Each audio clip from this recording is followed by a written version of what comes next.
So it is Wednesday in the studio and I spent my morning ordering gemstones and metals that I need for some of the orders that I have. I have a lot of wax work that needs to be done today. I have 4 rings that I need to make, and once I'm done with those, I'm hoping to get them invested by the end of the day, although I don't know for sure if that will happen or not. And then I have a ring that I cast the other day that I need to set the stone for. I have some things to unbox. I've got a lot of stuff to do today. I also, in the back of my mind, have a newsletter that I need to get out by the end of the week, just promoting some of my more recent pieces. I've been working a lot more with gold, which isn't normal for me. All of my pieces usually start out in silver because that's just what I can afford. But I've had a lot more people purchasing gold items, and it's been really exciting because I can take photos of those and promote them. So I really want to get an email out as well, just promoting my gold work. I did, though, promise Isaac that on every Wednesday we would go get a smoothie after lunchtime. And so we're gonna go do that real quick, and then I'm gonna come back and I wanna show you guys a cool new tool, and then we're gonna make some pieces. So I'll be back in a second with a mango smoothie in my hand and we'll get to work. So we're back from the smoothie run, and I have this tool and I want to open it because I want to use it today. So I made a video all about safety a few videos back about safety in the jewelry studio, and one of the things that I have that isn't up to par really is a fume extractor, and I got it on Amazon. It's cheap, but after doing that video I was told that it was not effective at all. What? Yeah, it's on my side of the bed. Yeah, love you. I know I've been needing to invest in something more heavy duty, something to suck up the fumes a lot stronger, you know, and in a better way than that cheap little filter. It was good timing too, because Pepe Tools just started carrying a dust collector and fume extractor from RB, and I have a few things from RB. My wax injectors from RB, my old wax pen was from RB, and so I know they make really quality products. So when they told me that they had this fume extractor, I was really excited, and they very kindly are sponsoring this video and sent over this fume extractor. I am really excited about it because it has a long hose, which makes it a lot easier to use, and when things are easier to use, you're more likely to use them. I never use my fume extractor whenever I'm doing wax work, but I will be sanding and polishing a bunch of jewelry. This has a dust bag collector, which is really nice because not only can it collect the silver and gold dust, but it can collect larger pieces as well as extracting fumes. So I'm really thankful that they sent this to me. It's going to be really helpful here in the studio. Let's take it out and use it over the next few days and see how it works.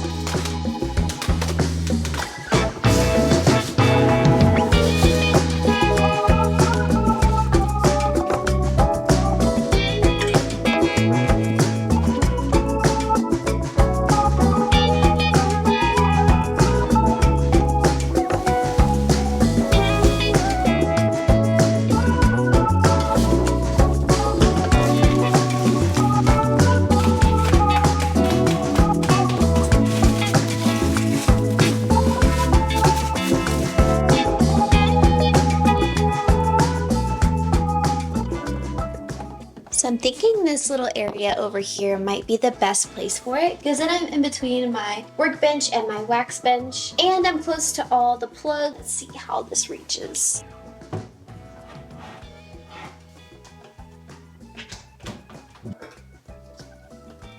I love the fish mouth because it has a lot of weight to it, and that way it's not going to slide off my desk, so you can just place it wherever you need it. And it looks like I can reach this hose just about anywhere that I need it. I may not end up using this whenever I work with the wax, because there are times where I'm literally sitting here for like 5 or 6 hours just using the wax, and I don't want to run it for that long, so I might just keep opening my window for that. I am sitting right in front of a window. But for sanding and polishing and soldering, absolutely, this will be perfect. I'm gonna turn it on to see how loud it is. I want to test it out with some smoke, maybe light a candle and blow it out and just see how much it sucks up. But tomorrow, once we cast these pieces, we're gonna get to see how it collects all the dust, and hopefully I can get a shot where you can see the dust like flying in and see it sucking it up and doing its job. So let's turn it on real quick. Whoa. Did you hear that? It like sucks itself in. So the vacuum part clearly works, and it has a carbon filter on the inside so that it can filter out those fumes and give you some clean air. I may turn it on a few times today when I have like peak smoke from my wax pen, just so you can see it, but we'll definitely see it once we cast these pieces and we're sanding and polishing. I'm really excited to have that and use it, because I don't always do what I know I'm supposed to do when it comes to safety, and particularly like soldering and the fume part, because I know that what I have wasn't that great. So thank you, Pepe Tools, for sending that to me. I really appreciate it, and I'm excited to use it over the next few days.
So it is 5:20 and I remade that citron ring like 3 times. I don't know what is happening. I couldn't get it down today. I still have 3 more rings to make, and I don't know what it is about today, but I just feel so off. I don't want to say the S word, but I feel like a little something coming on. So I'm gonna go ahead and call it a day today, and then I'll probably come in here a little bit earlier tomorrow in the morning to get started on those rings, and hopefully we can start the casting process tomorrow. I will see you guys tomorrow. Okay, so it's Saturday and it's about 5:30, and I know we skipped yesterday. I'm so sorry. There wasn't a ton to see anyway, because all I was doing was resizing the pieces that I injected. So I managed to get everything resized. I did finish that new earring that I was working on, the one with the peridot, and I did add some flowers onto that earring. I'm really curious to see what it's gonna look like in silver, because it's the first time I ever really like sculpted something. I always do this like molten texture on my jewelry, which I love, but I've never actually sculpted like an object like a flower, so I'm really excited to see how that looks. I invested the flask last night, and I put the flask in the kiln earlier this morning, so it's about time to start up the furnace and melt the silver and pour. So we're gonna do that now. We're gonna measure out the silver and get it started melting. And I haven't poured a flask in a long time that didn't have a cast in place stone, so I haven't been able to quench my flasks. I've been having to wait like 2 to 3 hours for the flask to cool to quench it, so I don't thermal shock my stones. And this one doesn't have any stones in it, so I can quench it immediately and we can see how all those pieces came out. And then by then it's probably gonna be 6 o'clock. I'm gonna start dinner, but tomorrow is Sunday and we're gonna do nothing but set stones and finish up this silver batch of work before we move on to some gold in another video. But anyway, I'll stop talking. I'm sorry that I skipped yesterday, and let's measure out some silver. So I always take a photo of the pieces on the tree so that I know how much to convert for silver. So it is 6.08 grams of wax, and then I use this calculator to convert my wax to metal, and I'll put this in the description if you would like. So it is 6.08, and it's okay to round up. In fact, I encourage rounding up just in case. And then so you do 6 grams of wax, and you pick your metal. So mine's sterling silver, and you hit calculate, and it tells you how much silver you need. And you can do that for any other metal type. So I need 63.87 grams. I'm gonna round up. I'm gonna do 64 grams of silver. So I gotta get this wax out of my measuring cup. 63.87 grams. And I know that this little cup weighs 15 grams. So I need to add that together.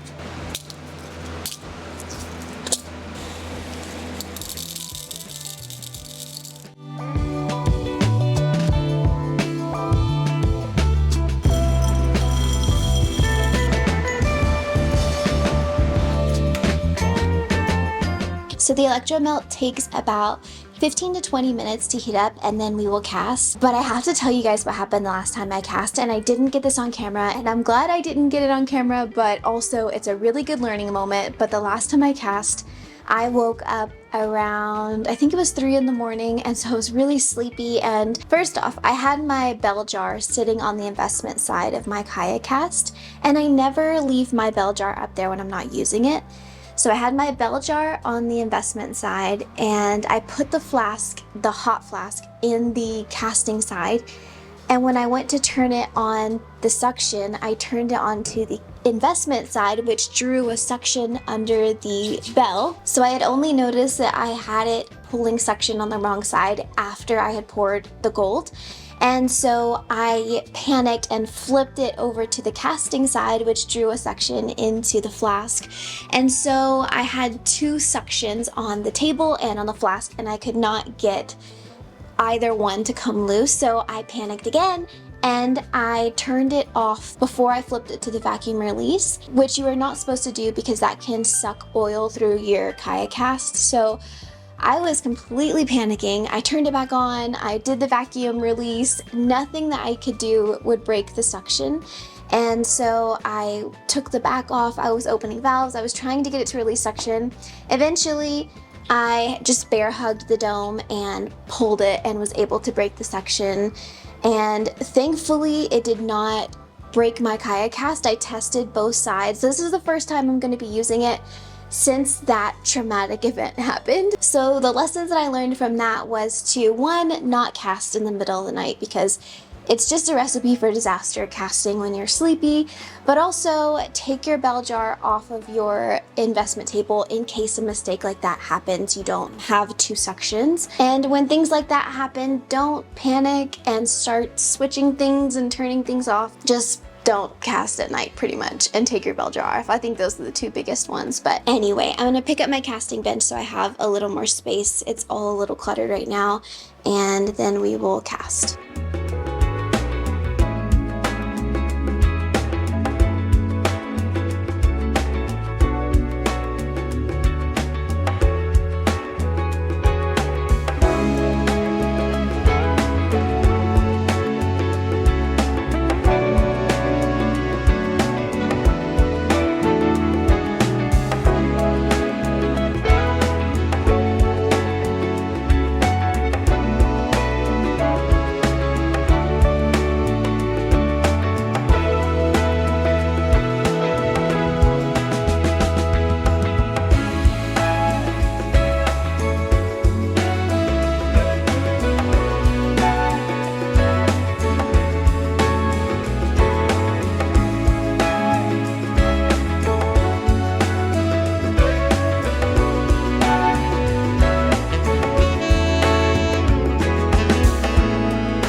are curing and they're supposed to take about 24 hours to cure, but I like to put them on my vents so that at night when the heater kicks on, it can heat them up, and they're always cured by in the morning time. So I will cut into those in the morning because I really need to keep up on my molds because it saves me so much time when I have them and it costs me so much when I don't. One of the rings that I'm making a mold of right now, that marquise shaped ring, is a part of an order that I need to mail out tomorrow. So they got the marquise ring and the madrina ring, and I already cast the madrina ring. I just need to set the stone for it. So I'm gonna try and do that this evening and have that one done. That way in the morning I can cut open that mold, set that stone, package it up, and take it to Miss Tina at the post office, and then come back and work on all my other pieces. But that order right now is the most pressing one, so I want to get this ring done. I am kind of nervous to set it though because my overhead light broke, and I rely a lot on good lighting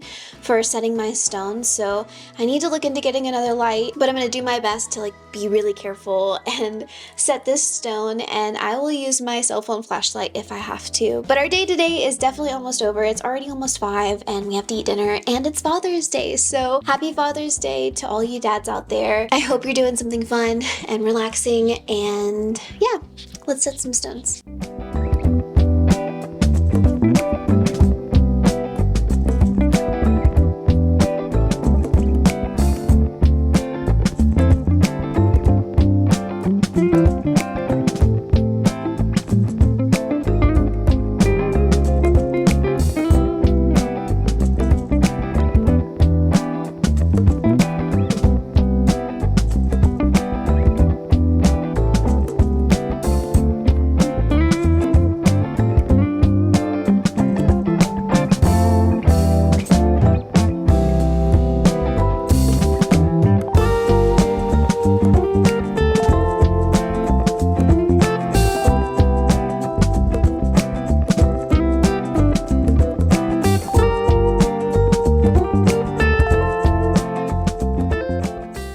So my plan this morning is to cut open that mold of the citron ring and then set the stone and get that one order out because it needs to be mailed out today. And then I'm going to come back and start working on some of the gold pieces that I need to cast because those are the ones that are coming up in my oldest orders that need to be finished. I do need to work in editing a video at some point. I made a schedule for myself, but following it has been challenging. But anyway, I'm gonna get to work because I want to get that package out as early in the day as possible.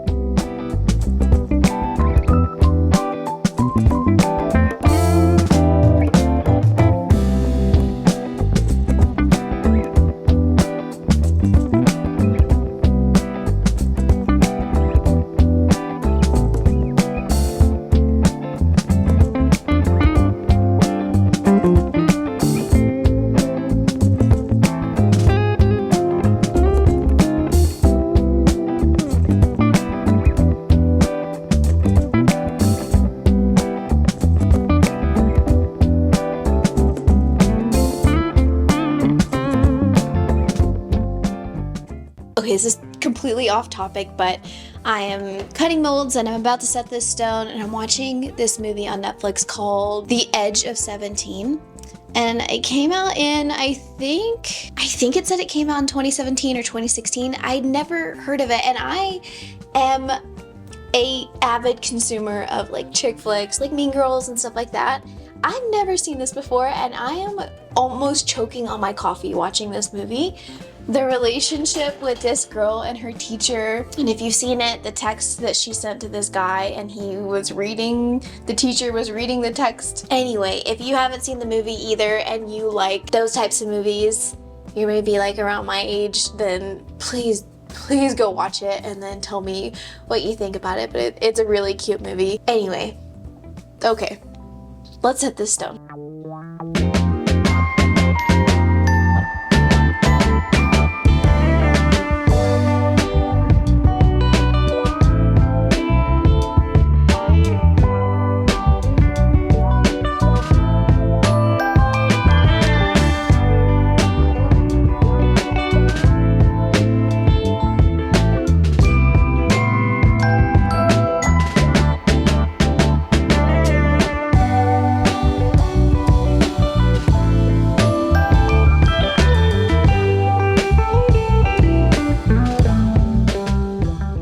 So I just finished packaging up this order and taking some photos of the rings because I needed to take pictures mainly of the garnet ring. I didn't have to take them of the citrine ring, but that was the first Madrina that I'd ever made with that rhodolite garnet, and so I want to be able to add that to the website. But I'm going to go bring this to the post office and then come back and start on those gold pieces. So I'm going to go ahead and end the vlog here so I can focus on that. If you enjoy this type of video, or if you enjoy this content, found it entertaining or helpful or whatever it was to you, please subscribe and like the video because it really helps my videos so much and it helps me grow. I hope you guys enjoyed it, and I will see you in the next one. Bye guys.